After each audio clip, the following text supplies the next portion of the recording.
Welcome to back my channel. मैं हाजिर हूँ नई अपडेट के साथ में। सभी भाई बहनों को राधे राधे, हर हर महादेव। तो वीडियो बहुत ही खास होने वाली है, कुछ बहुत इम्पोर्टेंट बातें बताने वाली हूँ। वीडियो को बिना स्किप किए देखिएगा, पूरा वॉच कीजिएगा और ज़्यादा से ज़्यादा से शेयर कीजिएगा। जैसे कि सभी लोग कहते हैं क्या सीमा हैदर अब बिल्कुल भी नहीं जाएगी और सीमा का कोई कुछ नहीं कर पाएगा, तो बहुत कुछ ऐसा बताने वाली हूँ सीमा हैदर के बारे में। सीमा हैदर 100% जाएगी, 110% जाएगी, बट सीमा हैदर का अगला शिकार क्या है ये नहीं समझ में आया है अभी तक। क्योंकि आप लोगों ने देखा होगा उसने जो सीमा हैदर खेतों की वीडियो बनाई थी, खरबूजे के खेत की, क्या वो ज़मीन कितनी बीघा होगी? वो तो हमें लग रहा था जैसे गंगा जी पे पहुंच गई है ये, ऐसा लग रहा था। चारों तरफ खेत ही खेत और बहुत बड़े बड़े खेत।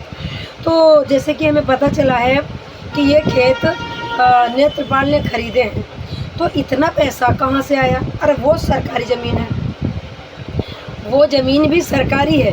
बात सारी जो दुविधा की बात ये है, वो ज़मीन सरकारी है। क्योंकि अगर खेत होते तो सबके थोड़े छोटे छोटे खेत होते, इतना बड़ा पूरा मैदान तो नहीं होता। वो भी गाज़ियाबाद नोएडा के अंदर इतना बड़ा कहाँ से आता है मैदान? तो और खेत भी बहुत दूर ये गई थी, जहाँ सीमा हैदर गई थी वहाँ से एयरवेज और जेवर एयरपोर्ट ये सब पास पास है, बिल्कुल पास पास है। तो अगला कदम क्या है, अगला शिकार क्या है सीमा हैदर का, ये बहुत ही चिंता का विषय है। आखिरकार वो क्या शिकार, किस शिकार के चक्कर में खेतों में जा रही है बहाने मार मार के? और अगर खेत खरीदा है इतनी बड़ी जगह, तो इतने पैसे कहाँ से आए? आखिरकार कौन ऐसा बड़ा नेता है जो उनको सरकारी प्लॉट पे कब्जा करवा दिया है कि इसमें खरबूजे तरबूज कुछ भी बो और कुछ भी खाओ और मज़े करो? तो देखो, चिंता की विषय की तो बात है कि कोई ना कोई अधिकारी, सरकारी जो कर्मचारी है या फिर बहुत बड़ा कोई नेता है सरकार से जुड़ा हुआ, वही इतनी बड़ी प्रॉपर्टी जो सीमा हैदर के हवाले कर सकता है। बाकी इतनी बड़ी प्रॉपर्टी कोई नहीं दे सकता किसी को। आप लोगों ने देखा भी होगा कि सिर्फ और सिर्फ ऊसर जंगल दिख रहा था, वहाँ कुछ भी नहीं दिख रहा था। जबकि गाज़ियाबाद में अगर ऐसी जगह ढूंढोगे ना तो कई किलोमीटर पार कर जाओगे, कहीं जगह ही नहीं मिलेगी ऐसी। तो आखिर ये जगह किसने दे दी सीमा हैदर को? दान में दे दी क्या? या कहीं कि इसमें आप बरतो जब तक इस पर तुम्हें कोई पूछताछ करने वाला नहीं है, जब कुछ बनेगा तब देखा जाएगा। और एयरपोर्ट वहीं पे है, एयरवेज वहीं पे है, तो क्या अगला कदम होगा सीमा हैदर का? जबकि जब 48 घंटे का टाइम दिया गया था कि जितने भी पाकिस्तान के घुसपैठी हैं इनके पास वीज़ा है, उनका वीज़ा रद्द किया जाए, 48 घंटे के अंदर अंदर रिपोर्ट किए जाएं। तो ये सीमा हैदर नहीं गई। एपी सिंह ने कहा वो हिंदू है, वो हिंदू है। तो एक बात बताओ, हिंदू बनने का क्या सबूत है एपी सिंह महोदय के पास? कुछ भी नहीं है ना। हिंदू बनने का कोई भी सबूत नहीं है एपी सिंह महोदय के पास, ना वो हिंदू है। 4 बच्चे पैदा करके लाई पाकिस्तान से, मुसलमान से। वो मुसलमान है, गाय खाने वाली है, फर्जी शादी करके कोई हिंदू बन जाएगा? तो मेरे भाई ये बहुत बड़ी चिंता की विषय। जबकि वहाँ पे सरकार की तरफ से एक और चीज़ लागू की गई थी, अगर कोई घुसपैठी या पाकिस्तान का नागरिक नहीं जाता है, रह जाता है, तो उसके ऊपर 3 लाख रुपए का जुर्माना होगा और 3 साल की सज़ा होगी। तो ना तो सीमा हैदर को अभी तक सज़ा हुई है, ना तो 3 लाख का जुर्माना हुआ है। तो आखिर ऐसा कौन बंदा है जो सीमा हैदर के ऊपर छत्र छाया करके बैठा है? सीमा हैदर को कोई भी चोट नहीं पहुंचाना चाह रहा है। कौन बंदा हो सकता है? जबकि सबको पता है ये एक जासूस है, ये एक आतंकवादी है। क्योंकि अगर कोई नॉर्मल महिला होती तो वो घर में बैठती, अपने बच्चा पालती कि भाई हमें रहने दिया जा रहा है, यही बहुत है। बट उसको इससे कोई मतलब नहीं है।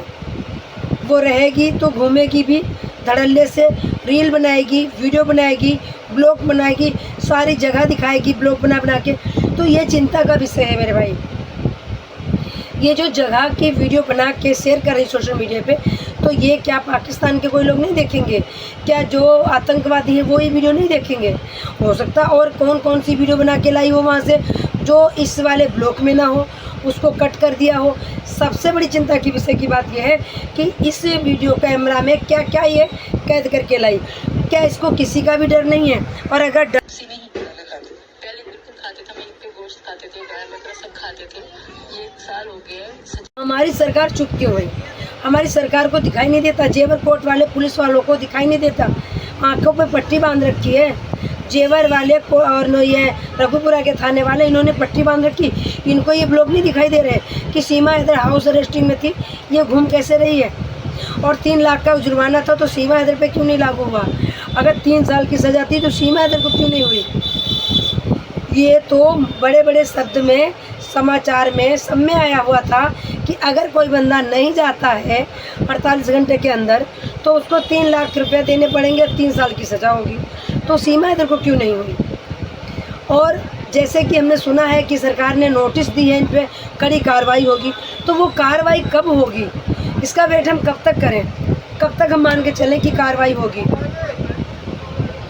सीमा हैदर एक बहुत ही शातिर महिला है, कहा जाए कि तो एजेंट। उसने सचिन को पूरे हाथों में जला रखा, अपने आप को जला रखा, टांगों में जला रखा, जफर का नाम जांग पे लिख रखा। ये महिला इतनी शातिर है कि इसको मरने की, कटने की कोई भी फिक्र नहीं है। तो ये महिला, इसलिए दावा के साथ कहते हैं ये एक एजेंट है पाकिस्तान की, बाकी कुछ नहीं। सचिन लप्पू के ऊपर अगर डंडा बजे तगड़ा सा तो सचिन लप्पू सब कुछ बताएगा। ये बात 100% श्योर है, क्योंकि अब सख्ताई बरतने की ज़रूरत है तो सचिन लप्पू के ऊपर, क्योंकि बहुत बड़ी चिंता की बात है। 4 बच्चे लेके बैठी है, नाच रही है, कूद रही है, गाड़ियों में घूम रही है, सब कहीं का व्यू ले रही है और कहाँ कहाँ भेज रही है। ब्लॉग में कट करके डाल दिया, व्यू कहाँ कहाँ भेज दिया उसने, टिकटॉक के जरिए, सोशल मीडिया के जरिए। कितने ऐप है, आधे ऐप आप नहीं जानते होंगे, हम नहीं जानते होंगे। तो भाई सीमा हैदर पे ये वीडियो जो मैं बना रही हूँ, ये वीडियो बहुत ख़ास वीडियो है। इसमें जो मैंने बहुत बोली, एक एक बात पॉइंट की बोली मेरे भाई, तो इस वीडियो को जाया मत जाने देना, इसको ज़्यादा से ज़्यादा ज़रूर शेयर कीजिएगा, क्योंकि भारत देश की बात है। सीमा हैदर एक एजेंट है, नहीं तो कोई भी अगर भाग के आई होती पाकिस्तानी, ऐसे धड़ल्ले से नाचती नहीं बाहर, ब्लॉग नहीं बनाती। वाह दीदी, वाह दीदी। नहीं दीदी वाह दीदी। नाच नाच के कोई भी महिला ब्लॉग नहीं बनाती और पूरा व्यू नहीं लेती, क्योंकि ये अपने मकसद में कामयाब होती नज़र आ रही है। क्योंकि ये तो अब सरकार को भी नहीं डर रही, इसको कोई गिरफ्तार भी नहीं कर रहा। जो महिला हाउस अरेस्टिंग में होती है, अगर वो उल्लंघन करती है, उसी समय उसकी जो बेल कैंसिल हो जाती है, उसको जेल में डाल दिया जाता है। तो आखिर सीमा हैदर के साथ ऐसा क्यों नहीं हो रहा है? सीमा हैदर क्यों सब कर रही है? सब कहीं घूम रही है, गाड़ियों में घूम रही है, आए दिन रील बना रही है, दिल्ली जा रही है, नोएडा पूरा छान रही है, जेवर कोर्ट जा रही है, एयरवेस देखने जा रही है, हमारी जो मिलिट्री आर्मी कहाँ रहती है। ये बहुत बड़ी बात है। सीमा ने सब कुछ देख लिया है कि कहाँ एयरवेस है, कहाँ हिंडन एयरपोर्ट है और कहाँ उसका जेवर में वो बना है एयरपोर्ट, सब कुछ देख चुकी है। तो भाई बहुत बड़ी चिंता का विषय है। और सीमा हैदर क्यों नहीं डरती? आखिरकार सीमा हैदर को क्यों नहीं अरेस्ट किया जाता? सीमा हैदर के ऊपर क्यों नहीं शिकंजा कसा जाता? इसके पीछे कोई बहुत बड़ा राज है। वीडियो कैसी लगी कमेंट करके ज़रूर बताइएगा, और ज़्यादा से ज़्यादा वीडियो को जरूर शेयर कीजिएगा, क्योंकि ये वीडियो बहुत महत्वपूर्ण है। मैंने एक एक चीज़ पॉइंट की बताई है, ना हैदर की बात करी है, ना हैदर के बच्चों की बात करी है। अगर मैंने बात की है तो सिर्फ और सिर्फ अपने देश की बात करी है। तो इस वीडियो को नॉर्मल नहीं समझिएगा, ज़्यादा से ज़्यादा शेयर कीजिएगा, ताकि हो सकता हमारे भारत में कुछ बचाव हो जाए, सीमा हैदर को जेल में डाला जाए। सीमा हैदर को जेल तो 100% होनी चाहिए, 100% होनी चाहिए। कहते हैं पुलिस वालों ने जब कहा था कि इसके घर में जब वो क्या आए थे, चोर और आए थे जो मारने पीटने आए थे, तब इसने कहा था कि हमारे यहाँ पुलिस वाले हमेशा रहते हैं। तब भी इसके घर में कोई पुलिस वाला नहीं था, सोचने वाली बात है। और जब इसके घर में वो आदमी आया तब भी नहीं था, और अब भी अगर होते तो क्या, अगर उसके घर यहाँ पे पुलिस वाले रहते हैं, कंटिन्यू उस पर नज़र रखते हैं, तो क्या उनको नहीं पता सीमा हैदर खेतों में जा रही है? सीमा हैदर 4-4 घंटे के लिए गायब हो रही है, सीमा हैदर पूरे दिन के लिए गायब हो रही है। आखिर पूरे दिन सीमा हैदर खेत में थी तो वो छोटी सी बच्ची किसके पास थी? आखिरकार क्या गोलमाल है? सीमा हैदर क्या खिचड़ी पका रही है? ये सब चीज़ें बहुत महत्वपूर्ण चीज़ें हैं। हमारा भारत देश खतरे में है। सब शांत हो गए हैं कि सीमा को छोड़ो, सीमा को छोड़ो। सोनम को ले लो, अरे एक सोनम के बीच में कितने हैं, सोनम ने क्यों मारा, कैसे मारा, वो उनकी प्रॉब्लम है। हमने रो लिए 8 दिन 10 दिन, शोक मना लिया। पूरे भारत का जुम्मा लेके हम नहीं बैठे हैं, पर हम पूरे देश का जुम्मा लेके बैठे हैं। पूरा देश को अपना खतरा हो जाए। अब नए नए केस आ रहे हैं, उसमें तुम घुस जा रहे हो। अरे घुसना है तो सीमा हैदर को मत छोड़िएगा। अंजू गई थी 2 महीने बाद, भगा दी गई हलाला करके। सीमा हैदर को क्यों बैठा रखा भाई? इसका भी हलाला होना चाहिए, इसको भी भगाना चाहिए। भाई अंजू ने भी तो शादी करी थी नसरुल्ला से, यहाँ से पता नहीं कितनों के साथ हलाला करवा दिया अंजू का, और बाद में लात मार के भगा दिया। क्यों नहीं दोबारा आया? नसरुल्ला आता मिलने नहीं आया, क्योंकि कर्म कांड किए थे अंजू के साथ, मार पिटाई की थी अंजू के साथ। यहाँ सब निशान थे अंजू के, इसलिए अंजू दोबारा नहीं गई। तो मेरे भाई वीडियो को ज़रूर शेयर कीजिएगा, क्योंकि बहुत महत्वपूर्ण वीडियो है। और गलती के लिए क्षमा याचना, और माननीय योगी जी से, हमारी मुख्यमंत्री जी से, और माननीय क्या बोलते हैं अमित शाह जी से अनुरोध है कि सीमा हैदर को जेल में डालें। अनुरोध है, रिक्वेस्ट है, सीमा हैदर को जेल में डालें। सीमा हैदर को धड़ल्ले से घूमने का कोई हक नहीं। सीमा हैदर हाउस अरेस्टिंग में रह के सारे रूल तोड़े हैं, कोई रूल फॉलो नहीं करती। अगर कोई झूठ बोलता है तो सिर्फ AP सिंह झूठे हैं। AP सिंह क्यों सपोर्ट करते हैं सीमा हैदर का? AP सिंह पे शिकंजा कसा जाए। और वीडियो बहुत बड़ी हो जाएगी, इसलिए मैं यही समाप्त करती हूँ। सबको राधे राधे, हर हर महादेव।